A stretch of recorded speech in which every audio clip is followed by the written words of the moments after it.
मैं सेब पे ही बैठा ना तो फोटो यार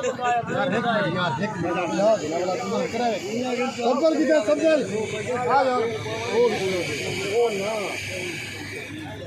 नहीं जाएगा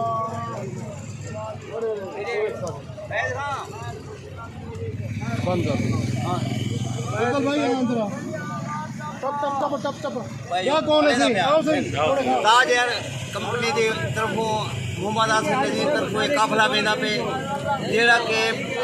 हर किस्म के हाजी सारे मुतमैन होटलिंग बिल्कुल मदीना पाक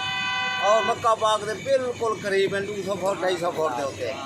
सारे सहूलियात मोहम्मद आसिफ नजीर ने जड़े दिते हमेशा वास्ते याद रखे साकू कोई तकलीफ नहीं दी गई कोई कैसा साकू मसला कहने उठा मसला कहने उठाई दे आदमी मौजूद है नो वेलकम करे दे खड़े होता कोता फोन खड़े करे दे असा मोहम्मद आसिफ वास्ते दुआ मंगदो अल्लाह ताला ये एजेंसी को कामयाब करे और हमेशा वास्ते खुश हो आओ सही आ वो दे दी थे दे करते हो उधर ले दी हां सारे को मिल गए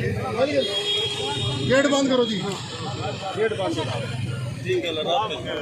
बकाया शायद भाई दे सकते माशाल्लाह जी अल्लाह वास्ते दुआ ढेर सारी मांगे वो शायद भाई वो डेट से मैं अपना सफदर भाई को कोड़े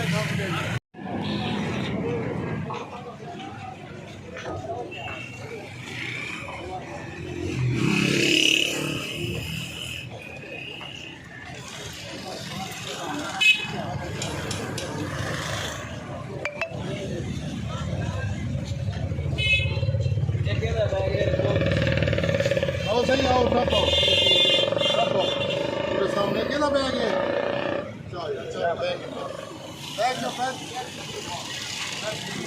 माशाल्लाह उमरा ते वेंदे पे उमरा की तैयारी है 13वीं तारीख है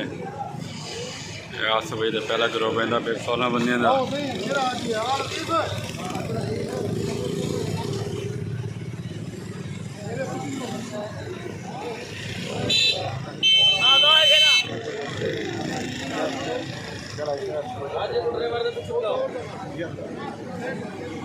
क्या हाल है ठीक हो हाँ भाई क्या था बिजली ना यार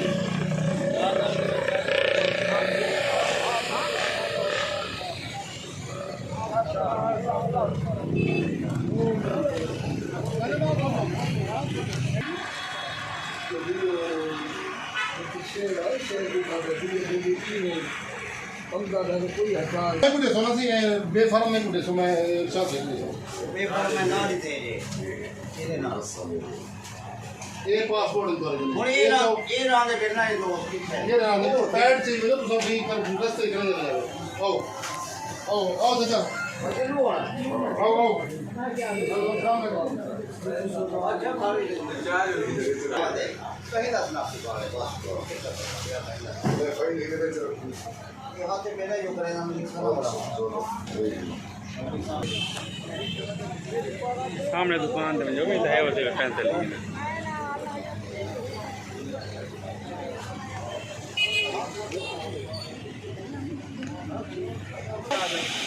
मैं इसका मारे नहीं तो मैं फोन करेगा मेरे घर मेरा नाम लिखा हुआ है हाँ जी मेरा नाम साथ को फोन करो देर करेगा भैया आपको खड़ा